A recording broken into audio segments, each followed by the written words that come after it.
Hey guys, Josh from GameCrate here with a hands-on review of the new ASUS ROG 15 and 17-inch GL series gaming laptops. The 17 and 15-inch are both $1,100, and the specs include the Skylake i7 6700, the GTX 960M, as well as 16 gigs of RAM and a terabyte standard hard drive. You can upgrade to the SSD, but that's not included in the base $1,100 price range.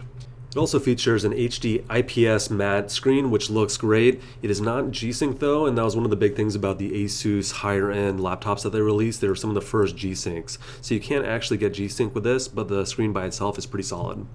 Now, things about this laptop that I like, the keyboard is great. It actually has a solid backplate that they advertise, which really does make typing feel a lot better. As you can see, the keys light up. They also are surrounded by this soft touch material that feels really good, though it does have a lot of fingerprints that do show up. What I don't like about the keyboard are these arrow keys. You can see all the arrow keys are right in here with the rest of the keys on the keyboard. It makes it really hard to find your placement, especially if you're gaming and you're tapping hard. I always get lost when on these kinds of keyboards. My preference is like the higher-end ASUS G752 series, where they really separate the keys, the arrow keys, from the keyboard. That makes it much easier to find your hands.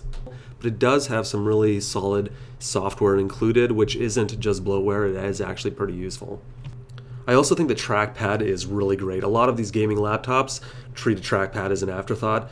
This one is actually really excellent. It doesn't have separate keys. It's all one single trackpad, which some gamers are not going to like as much. Otherwise, it's actually really responsive and works really well with the Windows 10 gestures.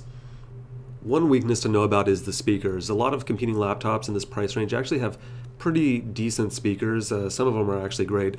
The ASUS, they're a little small. They don't actually sound that powerful. We've had a lot of the gaming laptops in GameCrate HQ here, and the ASUS are some of the weaker ones that we've tried. In terms of build quality, the ASUS is actually a pretty solid machine. It's made out of mostly plastic, although they do have the new aluminum top cover on here, which does a good job of keeping the flex down.